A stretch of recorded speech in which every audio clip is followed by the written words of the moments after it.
Hey, thank you so much for joining us for our online midweek experience as we are continuing through the book of Romans, Romans chapter 13.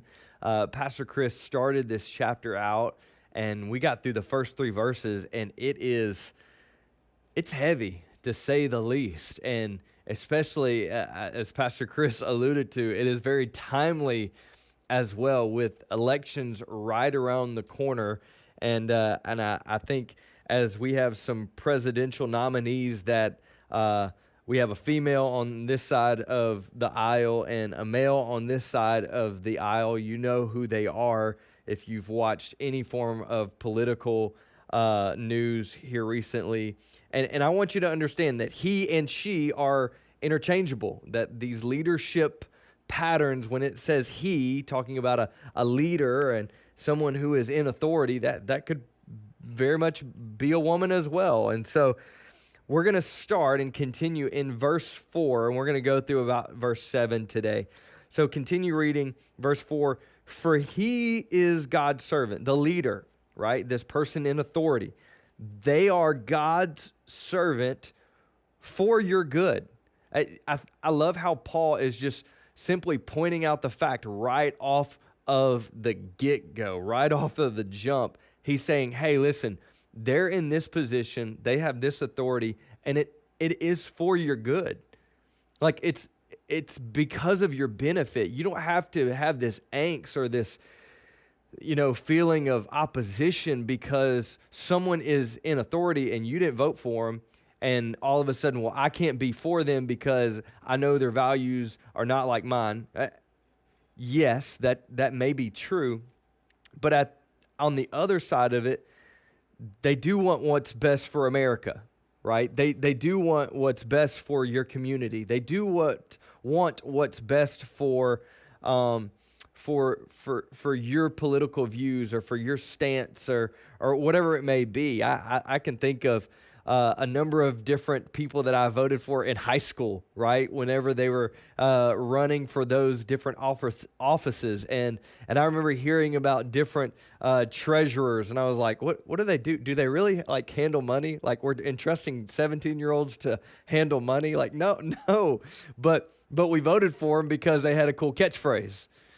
And listen, I don't know if that really reigned true for me and you today, but I knew that if I was voting for somebody that they would at least be able to take the time to hear me out. And so I believe what Paul is saying, listen, they may not have the same viewpoints that you do, but it's for your good. They do care. So let's continue reading. But watch this. If you do wrong, if you do wrong, be afraid.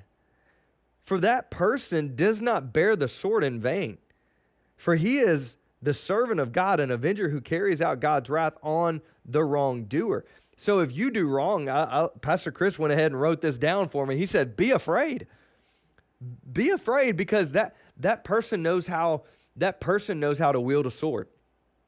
Paul was saying that person knows how to carry out what God has given them the authority to do. They are successful. And guess what? If you are willing to do what is wrong, then you have to be willing to face the consequences. So I would say, and repeat what Pastor Chris pointed out last week, is number one, do what is good.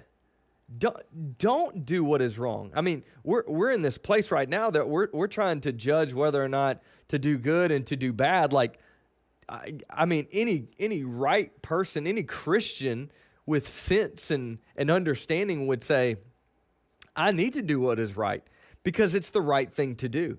Not just because we have differences in opinions because of their political stance or stature. No. I need to do what's right because that's what God's called me to do. But if I'm willing to do what is wrong, then I have to understand they are a servant of God, and they're going to carry out what God has given them the authority to do because they are that authority. And so I've got to be willing to face the consequences if that's that's what's going to happen. You have to remember this, that person is an extension. Someone who is a person in leadership is an extension, that servant of God, that phrase that Paul is using, they are an extension of God's authority. They are an extension of somewhat an authority in your life. And if Christ is calling you to submit yourself under their leadership, then guess what? It may be seasonal, but at least in that season, you were willing to learn and grow for that purpose, for that reason that God wanted to teach you for whatever that moment looks like. So he continues on this thought, do what is right, don't do what is wrong, otherwise you'll have to face the consequences. And so he says this in verse 5, therefore one must be in subjection. That is a powerful word. One must submit themselves under their authority, under the God-given position that person has for two reasons. Number one, not just because of the wrath, and let me continue before I skip ahead of myself. One must be in subjection not only to avoid God's wrath, but also for the sake of conscience. So submit yourself, Paul says, not just because, well, if you don't, then you're in the wrong and you're going to be subject to the wrath of God. So don't do that. But also because God has given you this conscience to know the right and wrong thing to do. In fact, if you were to type in conscience right now, you would see there's a picture of it, which is a great illustration, is a person that is faced with right and wrong, an arrow or a road, if you will, right?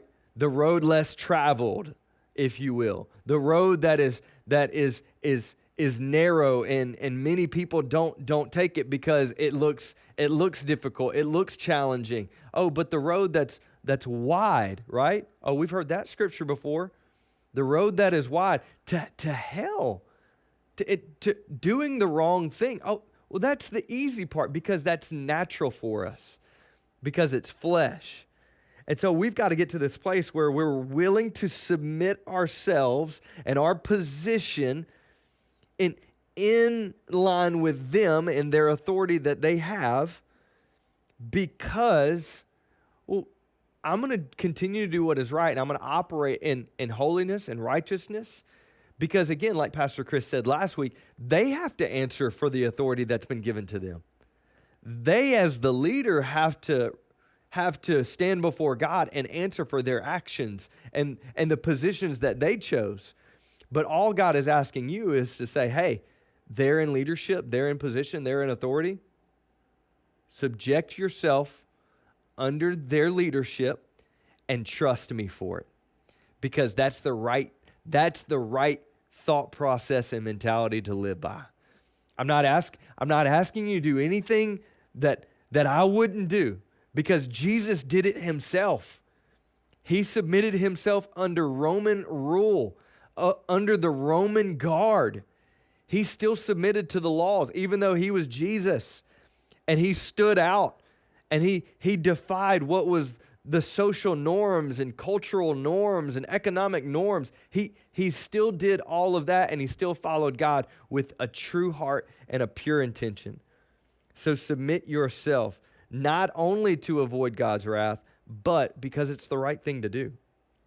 Verse 6, and this is, I love this. Before I say verse 6, number 2, and which is going to really go along with verse 6 as well, I want you to understand this: submission and servanthood. Submission and servanthood. For it's because of this, because you're going to subject yourself, because you're submitting under their authority, I want you to also pay taxes. Oh man, here we go. Pay taxes. I knew it was going to be about money at some point. Pay taxes, for the authorities are ministers of God, attending to this very thing. When I read this, you know what Paul's saying? Put your money where your mouth is. I almost made that the point today, but I think that would be kind of a little, I don't know, tongue in cheek, if you will. Put your money where your mouth is.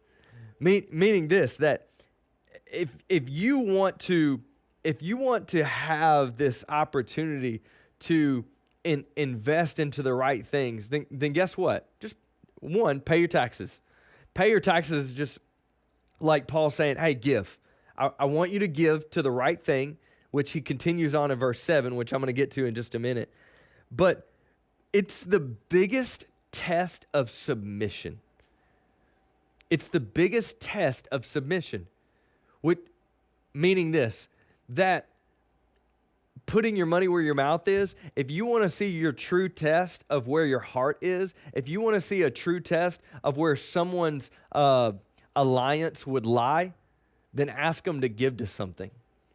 Because money is the one thing that a lot of times it catches us and it holds us and it kind of captures our heart. And so a lot of times if we're not willing to give, if we're not willing to invest, if we're not willing to hand that over, then that's really a true test of your heart. Pay taxes, for the authorities are ministers of God, attending to this very thing. That is the biggest test of submission. And then finally in verse 7, pay to all what is owed to them, which is kind of an echo of Jesus, right, in Matthew, where he says, give to Caesar what is Caesar's, but give to God what is God's. He said that to the religious people. And I believe Paul is echoing the same sentiment right here in verse 7 of chapter 13. Pay to all what is owed to them. Taxes, to whom taxes are owed. Revenue, to whom revenue is owed. He goes on to say, give respect to whom respect is owed, and honor to where honor is owed. Taxes, revenue, respect, and honor. I remember watching Gladiator, and respect and honor was such a big thing. Respect and honor, which would be the same audience that Paul is writing to, the Roman church. Taxes and revenue, respect and honor. It's all for Paul. He was saying, hey, this is all in one. Number 3, I want you to remember today that actions are an echo from your heart. So whatever that you have in here, guess what? Are going to be lived out in your actions, in your words. And so we've got to get to this place where whether it be money, whether it be revenue, whether it be respect, or whether it be honored, give to them. It's going to be a giving. It's going to be a pouring out. It's going to be an action. You can tell where your heart is by the actions that you're living out. Listen, I hope today was rich, it was fundamental, and I hope it was really worth your time watching. We hope that you tune in next week as Pastor Chris continues this Romans chapter 13. It's going to get really good. So God bless you, and hope you have a great week.